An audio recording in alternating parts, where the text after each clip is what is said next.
My name is Luis Espinosa, and I'm the Director for the Office of Evangelization and Catechesis. And we're going to continue talking about RCIA, about this process that we have in the church that we call Christian initiation. But in a special way, we're going to talk about a group that we could call those who are already baptized Christian. So these are those who have been baptized in a non-Catholic Christian community, in another faith tradition. And so these certain individuals are those who are wanting to become Catholic. They're baptized. And so we have to be careful when we address these individuals. We don't call them converts because they're already baptized.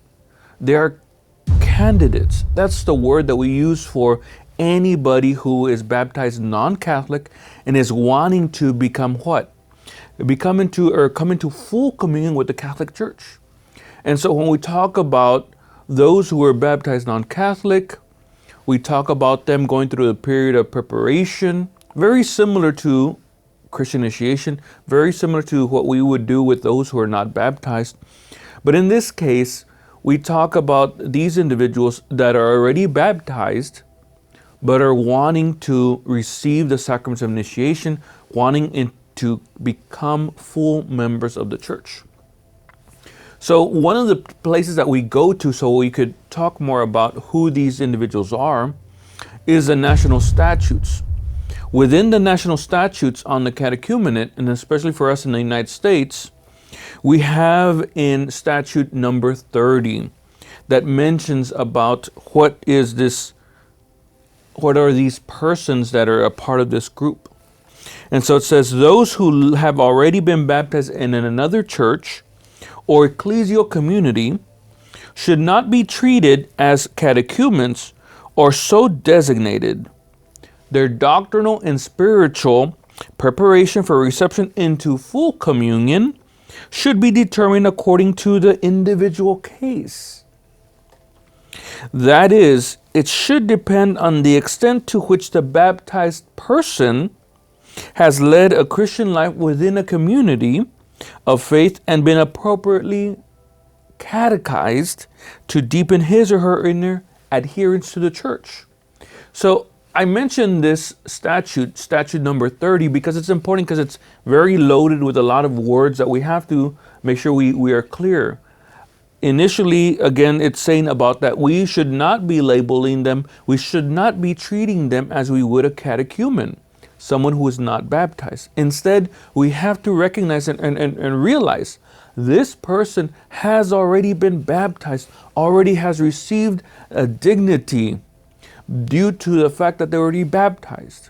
So now we as a church, we welcome them, we welcome these individuals who we will call candidates, and we'll address each case individually. That means that the process is going to vary for those who are already baptized. Let me give you a couple of examples. An example is of a person who is coming to us, to the faith, who is already an adult. Let's say the person is over 30 years of age, and because they're preparing for marriage, he or she wants to become Catholic, because they're going to marry a person who is already baptized, confirmed, and has received communion in the Catholic Church, and wants to get married, but also wants to be Catholic. So what we would do, well, based on this case, on this circumstance, their preparation may be shorter than what we normally would do for a catechumen. So we could talk about months of preparation, maybe even a year. And so we would address it for the individual. And again, we have to go back and say, how will we know where that person is? How would we decide what steps to take as we go forward if we don't have that interview? So the interview is going to be key, because it's in the interview that we get to realize and affirm what this person already knows about the faith.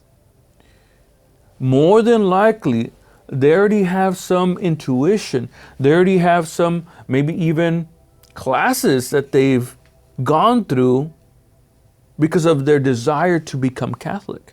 And what we find is that a lot of times These individuals have learned the faith already on their own, have done some kind of a study on their own, or with their soon-to-be spouse, or a family member, or a friend, and that's why they want to become Catholic. So again, the period should be reduced, should be in tune to what the case is, the individual case. So that once they're ready to go forward, two key things is that the person would first go to confession, would seek the sacrament of reconciliation. And who would he go to? He would go to the priest who is going to be celebrating these rites with him.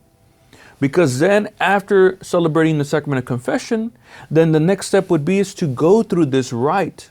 This rite that we call in the church as the rite of reception of a baptized Christian into full communion with the Catholic Church.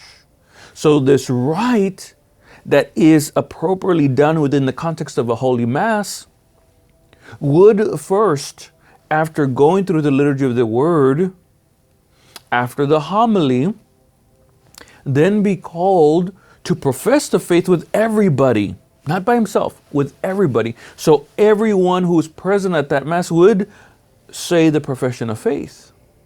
Then that individual who is coming into full communion, would then assent to that faith. And then the priest would receive and accept their profession. Then the rite calls for the priest celebrant to confirm this individual.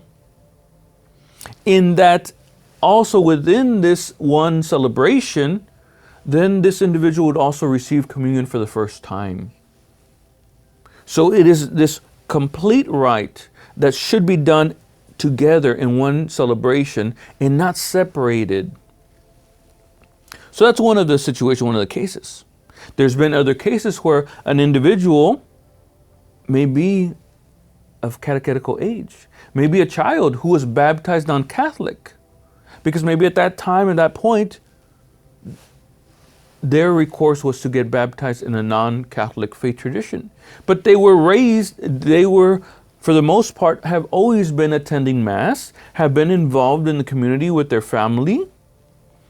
And so, again, this situation would merit, again, for us to stop, see what is happening, what is taking place, and then make a decision based on the interview with the child, with the parents, with the family, and then go forward with what will be addressed. So in this case of a child who's over the age of 7, so we're talking about anybody over 8 and above, is that normally this process could take as many as 2 years, could take as many as 3 years, depending on the child and the family. And the family is always key. So when we are going to have a child of catechetical age over 7, then also we have to consider and think about how long this preparation will take place. So again, it may be 2 years, maybe 3. So what do we see? What do we envision is that regardless of the age, we have to see preparation, how long,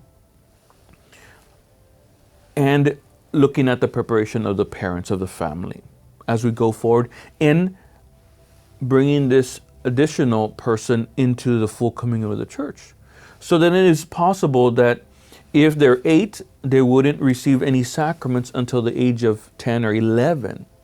But at that time when we celebrate this rite, just like we do with the adult, we would celebrate this rite of reception of a baptized Christian into the full communion of the Catholic Church.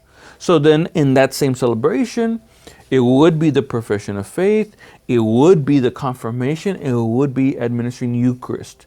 Again, in the same celebration. Same celebration. And so a lot of times this is the area where we have to be clear with our faithful, is that we should look forward to and baptize our children in the Catholic Church. That we as Catholics, we shouldn't be going out into another faith tradition to baptize our children. That we should baptize within our fold, within our church, and make sure that the church is Catholic. There's been several cases, several incidents where a person has taken their child Or parents have taken their child to a non-Catholic church because they thought it was Catholic. So I remind everybody to look at the directory that we have on our website. We have a directory of all our parishes and all our missions. To be sure and to be clear, is it a church that is a Catholic church? Is it in full communion with the Catholic Church? So that once we go to seek the sacrament of baptism, we know that it is in full communion and that it is essentially a Catholic church. We hope to continue and have this discussion about this process of RCIA, looking more closer, more deeply into the actual different parts of the rites, different periods, to be able to give everyone in our church a better understanding of what the RCIA process is. Thank you for joining me again for this Teaching Tuesday session.